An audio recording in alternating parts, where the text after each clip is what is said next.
ये कहानी लाना हॉलिंग्सवर्थ की है, एक 61 साला खातून जो हाल ही में मॉर्गेज कंपनी में लोन ऑफिसर के तौर पर काम करने से रिटायर हुई थीं। वो एक मेहरबान, मोहब्बत करने वाली और हमदर्द खातून थीं जो फारिग वक्त में रजाकाराना काम करती थीं। जून 2011 में वो और उनके शौहर अपनी तातीलाती रिहाइशगाह में मुकीम थे जो पाइन टॉप कंट्री क्लब में वाक़ थी, जो फीनिक्स एरिज़ोना से तकरीबन 200 मील शुमाल मशरिक में है। 28 जून 2011 मंगल की देर शाम लाना अपने कुत्ते के साथ घर के बाहर निकली ताकि उसे सोने से पहले चहलकदमी कराएं। वो कंट्री क्लब के खेलों के इलाके में घूम रही थी। हवा हल्की और गर्म थी, दरख्तों की पत्ते सरसराहट कर रहे थे। इलाका काफी खामोश था, बस करीब की सड़क पर गाड़ियों की गरज सुनाई दे रही थी। लाना ने इस इलाके में बेशुमार बार सैर की थी और ये उनका मामूल था। वो अपने कुत्ते को खानदान के फर्द की तरह प्यार करती थी और उसका साथ हमेशा उनके लिए सुकून का बायस था। लेकिन उसी रात जब वो खामोशी से चल रही थीं, अचानक एक आवाज सुनी। उसने उन्हें रुकने पर मजबूर किया। उनका कुत्ता रस्सी खींचने लगा और भौंकने लगा। लाना ने तकरीबन 60 यार्ड फासले पर एक बड़ी परछाई देखी। कुछ शोर सुनाई दिया, शीशे की बोतलें टकराने की आवाजें और धक्कों की गूंज। फिर एक परछाई डंपस्टर से नीचे गिरकर फुटपाथ पर आई। ये एक भेड़िया नहीं बल्कि 250 पाउंड वजन वाला बड़ा मर्द काला रीछ था जो कचरे में खाने की तलाश कर रहा था। उसने हवा को सूंघा और अपना सर घुमाया। उसने लाना और उसके कुत्ते को करीब खड़े महसूस किया। ये उनकी मौजूदगी से घबरा नहीं रहा था बल्कि ये शिकार के मूड में था। वो लाना की तरफ दौड़ पड़ा।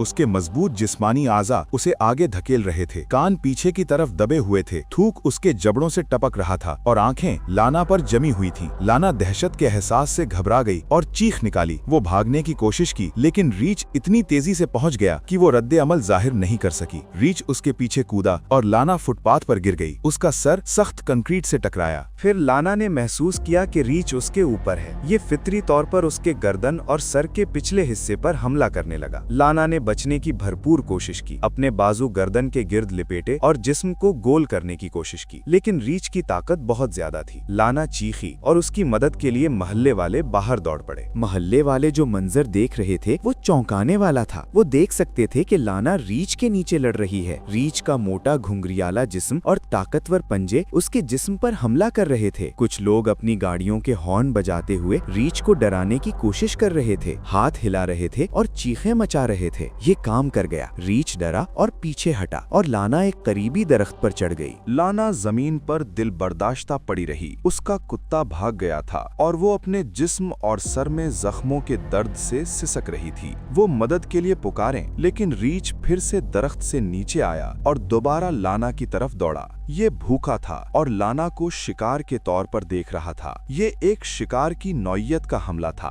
लाना खून खो रही थी और नीम होश में थी, लेकिन फिर भी रीछ को बाजुओं से दूर करने की कोशिश करती रही। उसके बाजू और हाथों पर कटने वाले जख्म उसकी शानदार मज़ाहमत की गवाही देते थे। मोहल्ले वाले बार बार रीछ को डराने की कोशिश करते रहे। रीछ हर बार वापस आता रहा। आखिरकार एक पड़ोसी ने रीछ की तरफ दौड़कर उसे खौफजदा किया और रीछ भाग गया। इमरजेंसी सर्विसेज को बुलाया गया और लाना के शौहर मारो बाहर आए। वो अपनी बीवी को खून में लथपथ देखकर हैरान रह गए। उन्होंने उसे गोद में लिया और दुआ की कि वो जिंदा रहे। लाना को Scottsdale health care Osborn medical center में शदीद हालत में दाखिल किया गया। डॉक्टरों ने उसे मेडिकल कोमा में रखा और जख्मों का इलाज किया। लाना ने 7 दिनों में 7 ऑपरेशन किए। उनकी हालत बेहतर होती दिखाई दी और अहम अलामात में बेहतरी आई, लेकिन किस्मत की जालिमाना मरोड़ के तौर पर नई किस्म की बैक्टीरिया उनके जिस्म पर हमलावर हो गई, जो उनके जख्मों में मौजूद थी और एंटीबायोटिक्स का जवाब नहीं दे रही थी। 4 हफ्ते बाद लाना को शदीद दिमागी खून बहाव का दौरा पड़ा और वो 25 जुलाई 2011 की रात इंतकाल कर गईं। ये एक नाकाबिले बर्दाश्त और गैर मुतवक्के हमला था जिसने कम्युनिटी, शेरिफ ऑफिस और रियासती गेम ऑफ फिश डिपार्टमेंट के एहलकारों को हिला कर रख दिया। रीछ को फौरन तलाश करके मारा गया ताकि अवाम की हिफाजत यकीनी बनाई जा सके। रीछ की तलाश में स्निफर कुत्तों की मदद ली गई और तकरीबन 1 मील दूर उसे हलाक किया गया। लाना के खानदान के लिए ये नुकसान नाकाबिले बर्दाश्त था। लाना और मारो के साथ 16 पोते और 13 पर पोते थे। वो हमेशा हमदर्दी और मोहब्बत के जरिए मुश्किलात को बेहतर बनाने की कोशिश करती थीं। रजाकाराना तौर पर अस्पतालों में क्लाउन के रूप में खुशी बांटती थीं और मुख्तलिफ कम्युनिटी सर्विसेज में शामिल थीं। लाना हॉलिंग्सवर्थ पहली शख्स थी जो एरिज़ोना में रीछ के हमले में हलाक हुई। उनका ये हतमी और खौफनाक अंजाम था।